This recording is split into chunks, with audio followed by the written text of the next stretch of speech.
Hi, everybody. We've got 3 questions for you tonight. If anybody has any questions, come and ask in the comments. So I want to just first acknowledge all of you in this self-love experience for showing up for yourself.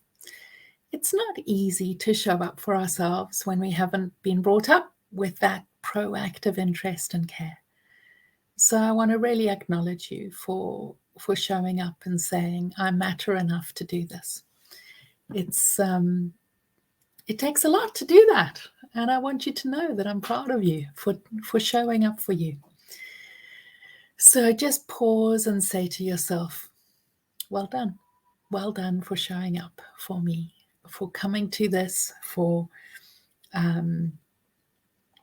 being here.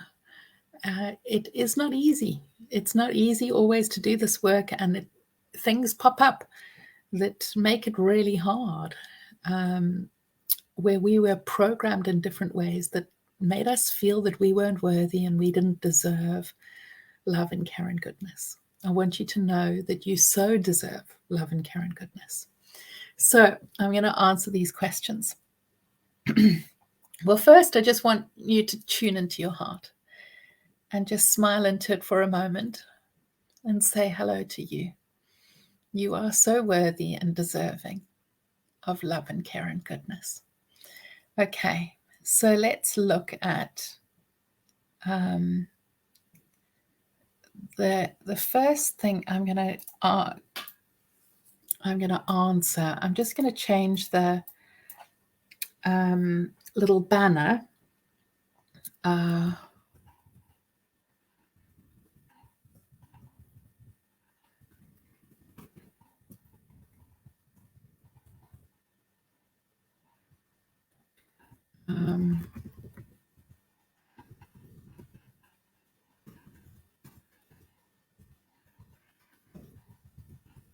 All right.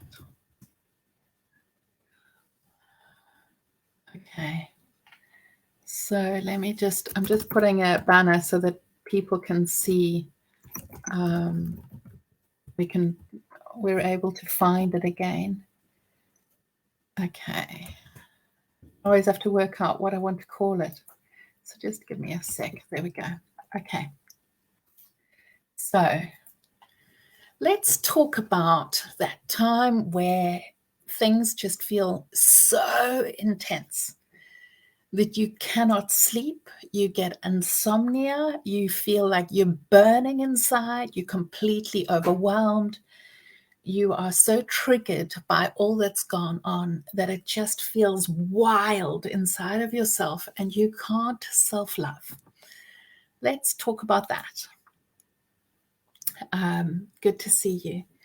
Let's talk about that moment and welcome this feeling inside where things feel dark and they feel chaotic and it feels like life is just scattered and hard and nothing fits together. It feels messy and everything is just like crawling things under your skin of just so much energy and intensity. And it feels like it's just so hard to get ourselves to a space where we can do any of the tools because it just feels beyond us. And then our thoughts begin to swirl of going, what's the point? I will never heal. Will I always be like this? And criticizing us that we should be different and wondering, why do I have to do all this trauma work? What about everybody else? Why has it all been left to me? I want you to know that it makes sense. It makes sense that you feel this way. It makes sense that you are upset. It makes sense that it's rough and tough. And it's hard when we're there, when we get so overwhelmed that it just feels, as I'm tuning into it, it feels like my eyes are burning, my face is burning. It feels like a cloud is coming over me. And it feels like just like torture and torment in the soul. And it feels so excruciating kind of like, I don't know if you've ever experienced where you are caught in a massive wave. In South Africa, we have these just like huge 12-foot waves that just tumble way over you and then churn you up inside, and you just churning and you can't get out and you can't catch a breath, you can't sleep at night, and then you're awake in the dark thinking all about yourself, and it's just so hard. What about then? What do you do? Well, let's have a look at this. We first need to acknowledge that healing is hard. And for me, I used to go, why have I got to that state again? And it was really, really excruciating for me. And I would think, I really need to calm myself. I can't do it. It was really, really, really hard. So there are a few things that I want you to be able to do in this state, which is get into a place of coming home to your body, feeling, and I get it that when you're in that state, you don't want to be anywhere near your body. But if you don't face what is there, then it often comes out in harmful ways. Like you might feel suicidal, or you might want to self-harm. And when that happens, if that happens, where you get to the state where you're wanting to harm somebody else or yourself, it's completely normal in these states, because the emotions are bubbling out of you so much that aren't being processed, that they come out in these intrusive thoughts. When I used to have those, when I had PTSD, I don't know, 10, 15 years ago, instead of turning away from that, I would turn towards it. So I would turn towards my face that might feel red, or I turn towards the image that of the knife that wants to be stabbed, and I turn to it and say, what is going on here? I'm wondering what you're feeling. And I turn to that and see what is underneath it.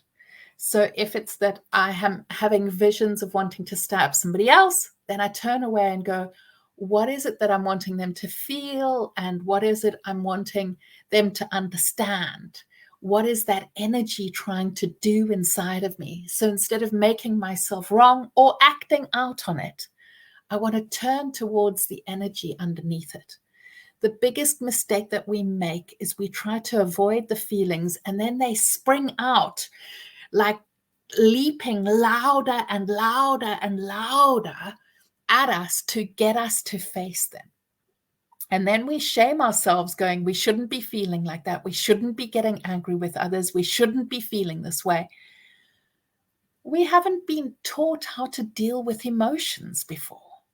So we're expecting ourselves to magically know how to deal with them. If we've had some sort of, we've been going along the healing journey, and we're being resourced, we're loving ourselves, we're empathizing, we're getting safe, we're regulating, we're feeling good, and then we get into a really happy space and we feel, woohoo, I could conquer the world, everything feels so great.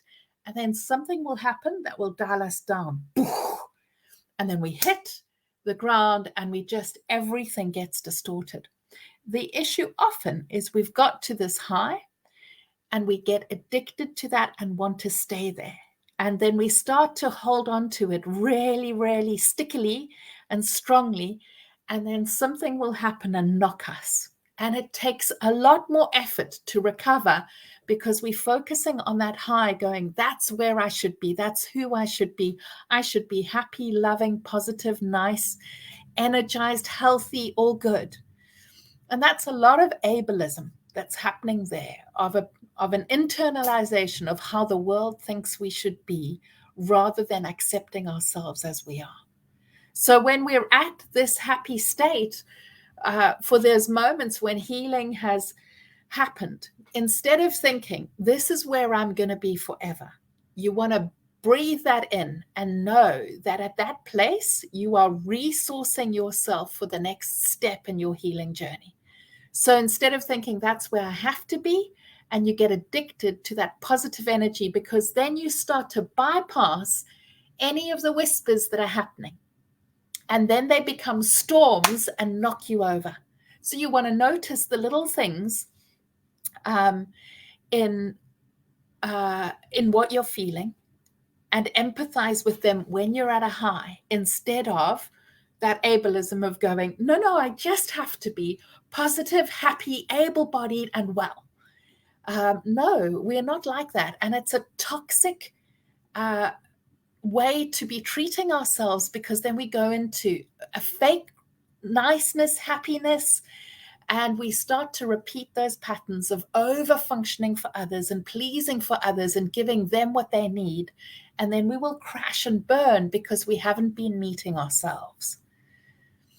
So when we're at that high, we want to notice what are the strengths and the skills that we can take from that place, that then when we get there and we get to that level of safety and goodness, really allow yourself to breathe it in, absorb it, let it rewire you, so that those neural pathways are becoming stronger, of being safer, more empathizing, validating when we're in that high. Then when we come down to the crash, and the crashes will happen less, and we will stay in them less, and we will come out of them quicker if we don't resist it, if we don't shame ourselves, if we don't make ourselves wrong, and if we don't try to just force ourselves out of it, pretending to be nice. What we want to do is turn towards it with love and care, and meet us where we are at. So starting with breath work and getting safe, and then seeing what is this energy here for. Because every single time that I have crashed, it has taken me deeper into my healing, and it has been just tremendous. That there are memories that I didn't know existed, or things in my body that I could literally feel just going like things that have come out of that are just so tremendously healing. So how I see it is like a layer of an onion, that we're on the outside and we're feeling like, oh, this is all nice and whole. And then the onion layer goes, and it's like, oh God, I'm feeling awful. And that tear of pulling it off feels horrendous. And then we get into the fascia in our bodies, and we're at the next stage, and we're like, oh, here we go again. It's lovely, it's peaceful, it feels whole, it's wonderful. And then a layer breaks off. And as that layer comes undone, it feels so intense, and it feels awful, and it feels dark and confusing and hard. And instead of just going, healing looks like me being happy and wonderful all the time. That's not real healing, and it leads to an imposter syndrome. There is no one on earth that I know who has ever said and sustained this happy, positive self, because it's a toxic reality. It's not true. What I would far rather you be is kind, compassionate, connected, caring, centered in yourself, and in a place where you are loving who you are and sharing your gifts in a way that feels great about you. So I want you to meet that goodness and care in yourself, to turn towards yourself and go, what is here that I need right now? And see if that anger is wanting to kill off toxic relationships, if it's wanting to change behaviors in you, if it's wanting to get angry at what happened to you in the past, then journal that. This week I had a client who came to me in brain spotting, who arrived and said, I've got so much grief. But I could feel underneath the grief was like extreme rage. And I was not going to say, oh no, this is rage. I just sat with the grief with her. And then she turned around and said, this is not grief, it's rage. I feel so angry. And what had happened is that grief was an acceptable emotion in her family, but rage wasn't. And so she had to hide her rage and grief was acceptable. And so that's how her anger came out. So I want you to see what is happening in your life now, like a vulnerable emotions not allowed. So you're in a rage because raging was okay. Notice the patterning that's happening. Meet yourself with breath, with safety, calm the way that you are speaking to yourself, so that you're speaking to yourself with connection and care. If you're hearing rage inside of yourself, validate it. It makes sense that you're enraged. What happened to you wasn't okay. It makes sense that you're furious. And I want you to feel where in your body, like you might feel like daggers inside of you. I put my fingers wherever I'm feeling them, and I feel what is there, and I tune into it and say, I'm here for you. I want to hear what's there for you. And I take my eyes to that point of contact, and I allow my body to move through whatever the pain is.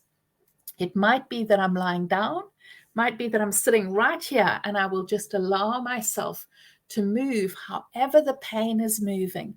And what I'm doing is bringing a validation and empathy and care and connection and kindness to what is there, saying, your feelings make sense. Your upset makes sense.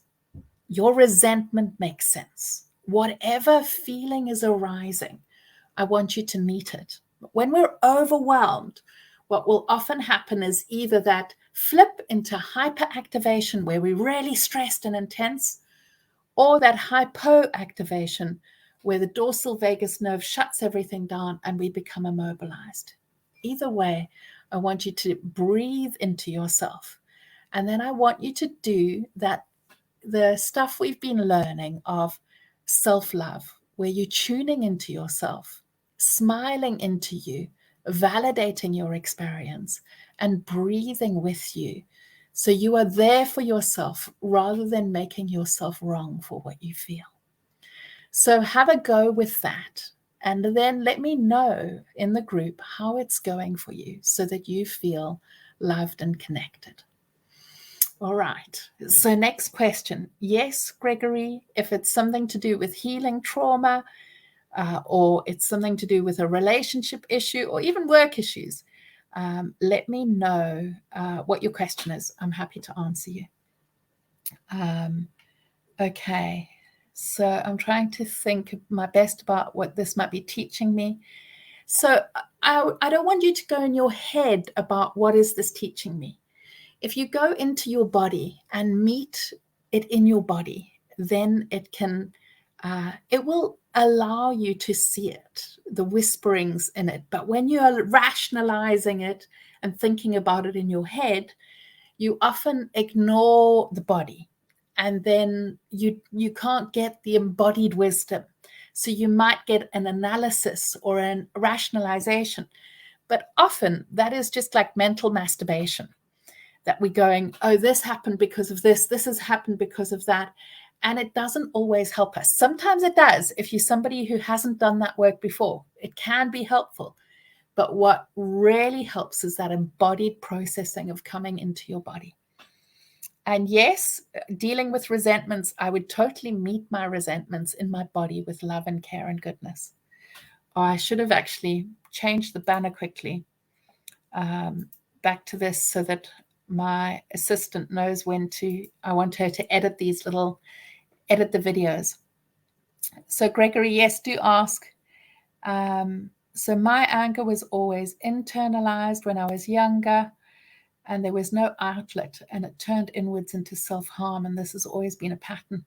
So still learning, very much learning safe outlets for this, and counseling is one place and a journal's another, but limited with other options. Yeah, and I'm just going to all right, I want to just speak to you about this, because when we have that pattern of self-harm, you want to notice what the self-harm is doing and what it's there for. So self-harm quite frequently is to localize the pain or the anger or the hurt or the resentment or the bitterness that you're feeling, because it feels too much in your body. And when you can pinpoint it in one place, then it feels like you have some control over it. So it's especially for people who have very authoritarian parents, who are very controlling, and you don't have an outlet and your voice isn't heard. Then often folk like that will go into self-harming. And when we haven't been taught how to process our feelings and work through them, then self-harm often happens because we just don't know how to process them. So you want to learn how to tune into yourself, see where the feeling is happening, empathize with what is there, allow your body to move through the feeling, breathe into it, and meet it. Sometimes I've met it with seeing what color is it, what shape is it. So it depends what type of person you are, because some people can visualize really strongly, and so they want to visualize what is there. Other people are more kinesthetic and they want to move through the feelings of it. Other people are more logical and rational, and like you have shared, want to journal about it. But what you really want to do is turn towards that feeling on the one hand and name what are the feelings that are there. And then I want you to empathize with them and say, it makes sense that you're feeling this. It makes sense, what you're feeling is a valid thing. You don't want to turn those feelings against yourself with shaming that you're bad because you're having feelings. There's nothing wrong with having feelings. It's just saying that something here is wanting love and care and goodness. So you want to turn towards that with love and care and goodness. And then you want to see, what does this feeling need? Is it needing that a boundary needs to be set? Or is it needing that something needs to be communicated? Or was there some sort of violation that needs repair? Or was there a mistake that you made that you need to clear up? So you want to turn towards this and see what happened and what is there that I'm needing. So I hope that helps, and I'm sending you love. I can't see who the people are on the system that I'm on. For those of you who are listening, and you're not in the not in the self-love experience, you're welcome to sign up here and come. We've got daily exercises on self-love, and we'd love to have you with us. All right. Okay, let me read the next comments. Come and join us. We'd love to have you in the self-love. So far, we've done an exercise on empathy. We've done an exercise in changing how you treat yourself every day. So instead of rejecting yourself, you being intimately engaged with yourself. And then what was the lesson today? Today was about resolving things when you might have made a mistake or you feel bad about yourself. How do you work through that? So if those are things that you want to hear about, then come and join the workshop. All right. So the next person says, for internalizing it, I had control over it, but I couldn't externalize my anger due to repercussions. It was all my fault. My parents were as they were, and then I could do something about it. So that makes complete sense. When your anger is silenced, then we turn our anger against ourselves. So first, I just want to say to you that I'm so sorry that was your reality. I'm so sorry you were treated in a way that you were controlled and suppressed and silenced, because then we feel like we are bad, and then it takes us into harming ourselves because we think we are bad. That your parents weren't able to meet your anger and listen to it. Sometimes my kids will get angry with me. I'll give you an extreme example. My son said to me, "Oh, fuck off, you cunt." And I was like, "Oh, you see that cunt? That's what you came out of. You got in there through fucking. You're so right." He never said that to me again because he just laughed. And, there was no repercussion. There was no punishment for him expressing his anger. And then I could say, all right, let's deal with this. What's going on? And let's resolve it in a healthy way so that you can share what's there for you. He's never sworn at me again because he doesn't have to, because he knows that if he's angry or he's upset, and today I got upset with him. He went out last night and came home at 1 o'clock or after 1, and he'd said he'd be back at 12. And I said, I'm doing this workshop. I need to sleep. Look at my eyes, big bags. And so I said to him this morning, I'm really angry and upset. And he was like, it makes complete sense that you're angry and upset. I didn't honor you. I didn't stick to my word, and it makes sense. And I'm going to put it right. I won't go out again this week. So, and I'm really sorry that I wasn't thoughtful and I didn't care about you. I didn't even think, and that must make you feel bad. So when, we've created that connection where he can share that. All right. So the next person shared, this is hitting stuff with me. I've realized I literally don't know how to deal with frustration or anger. And sometimes I internalize, sometimes I blow out, and sometimes I think I get it right, but I actually think that getting it right is actually blocking again and not processing. Yes, that makes complete sense. So when you're dealing with anger, you really want to process it, see why it's arising. Anger is actually one of the most incredible emotions. I love anger. There's so many people, Freud, Jung, so many people have said anger is a huge, incredible thing to be able to give you the energy. It's the feeling that gives you the energy to be able to overcome and go on the healing journey. When you go, I've had it, I've had enough, I'm going to do that anger of, I didn't deserve to be treated this way, or that was wrong. That anger gives you the energy. If you're depressed, it's far harder. And when depressed people get angry, I get excited because it means that they're going to have more energy to be able to focus and do the work. So your anger is essential for your healing journey. Anger, we can learn to deal with it. And sometimes, getting angry is a natural, normal emotion. The thing with anger is we don't want to destroy or destruct others with it. So we can share, hey, this is what happened, this is how I felt, and this is what I need. When people are accessible and say, hey, is now a good time to talk because I realize I'm really angry and upset about something, and I'd love to talk about it with you. I'd love your support in it. And then we can share, hey, when this happened, this is how I felt, and this is what I need.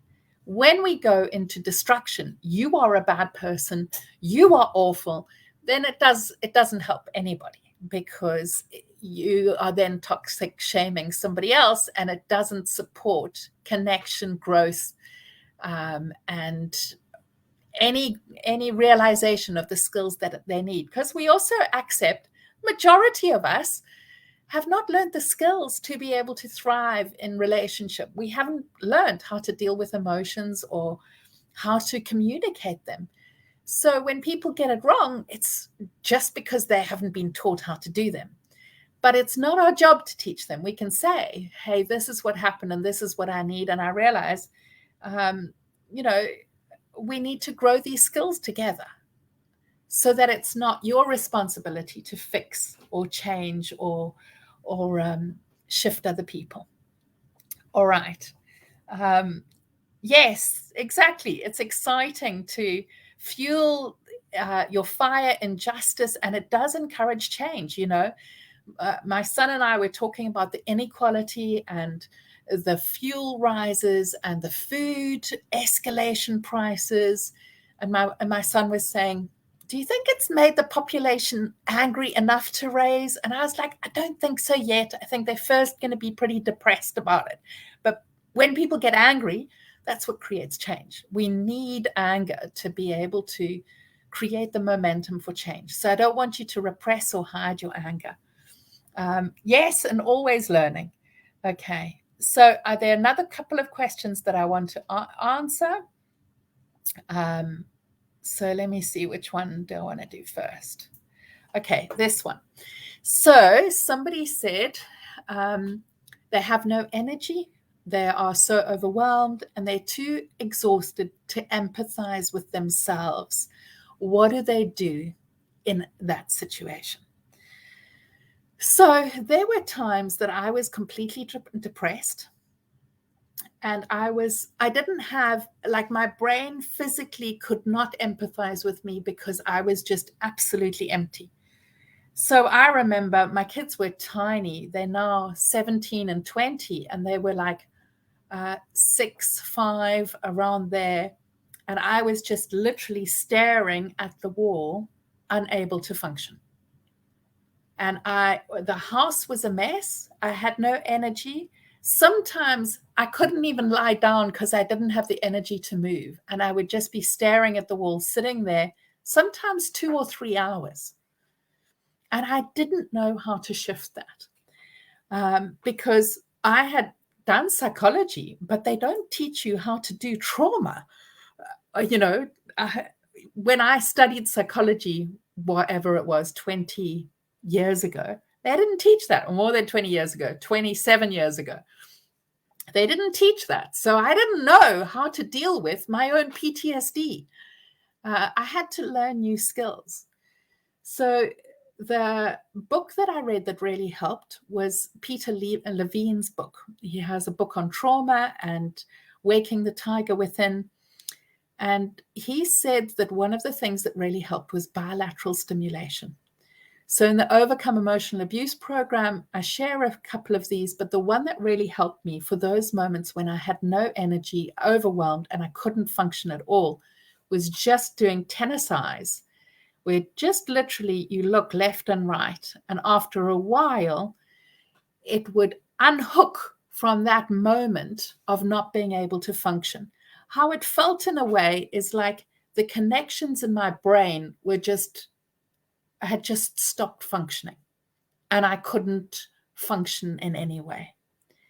And what the bilateral stimulation felt like it was doing, as I was just being aware of myself, it was kind of getting the neural pathways to connect again, or the hemispheres at least to reconnect again. And when that was happening, I would just take deep breaths. And as I was doing that, it would wake my brain up, and then I would be able to think again about what I needed. And that really made a difference to me, because then I could start to wake up. So just in that state, I want you to try moving your eyes left and right. So you're just looking like you're watching a tennis match. That's why I call it tennis eyes. I can't remember what Peter Levine called it, but I just teach it as tennis eyes. And I would just look left and right. And then automatically, my body would start to breathe deeper breaths. And then as I breathe deeper breaths, and I would focus on aligning my the centers of my teeth, putting my tongue on my palate, swallowing, and then just taking deep breaths. And then I would begin to self-soothe. And I had all around the house little post-it notes with love, with a heart, or with an eye, letting myself to see myself with eyes of kindness. And I was then able to say, it makes sense that you're numbed out right now. Your whole body's shut down because there's so much trauma. And then I would look in my body to see, where is that source of trauma? I would get myself safe, so in a comfortable place. Imagine a safe space. For me, it took years before I could think of a safe space, because every therapist kept going, in your life, have you ever had a safe space? It's like, no, never. I finally found an imaginary safe space that I created in the Overcome Emotional Abuse program. I have a video on creating a safe space. But I would focus on creating a safe space, and then sit in that and find where in my body the trauma is or the hurting is. And then I would just sit there doing the tennis eyes and breathing into it and soothing myself with kindness. So I hope that helps. Sometimes our brains are just not engaged. The capacity for empathy isn't there because our dorsal vagus nerve has shut us down and we're immobilized. And when the amygdala has flooded our brain and we go into freeze, we just don't have the capacity for that. So we want to get safe, we want to get regulated, and then the cortex will come forward and we'll be able to empathize with ourselves in a better way. All right, I hope that helps. Sending you love. All right. So anybody who is here who's not in the program, you're welcome to come and join. We've just started and you'll have access for 10 days. We'd love to have you. There's the link to come and join us in the self-love experience. All right. So let me see who else. Okay. So any other tips on anger? So research is confusing about or is conflicted. Some research says that screaming into a pillow is effective because it releases it. Other research says that it's not healthy because it keeps then rewiring you for more anger because you are focusing on that. So for me, I prefer to find where the anger is in my body and explore it. Is the anger about a boundary? Is it about a violation that's experienced? Is it that there's a hidden emotion underneath it? Is it that there's an energy inside of myself that's wanting to come forward? Is it that there is resentment and pain about what happened in my childhood and bitterness that's raging inside of me? This year, I've had that weirdly strongly, a bitterness to what's happened. And I've really met that bitterness saying it makes sense that you're bitter because what happened wasn't okay.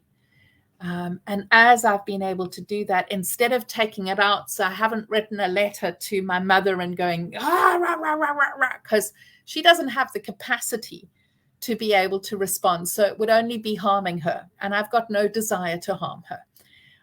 I have no contact with her and I've got no desire to harm her.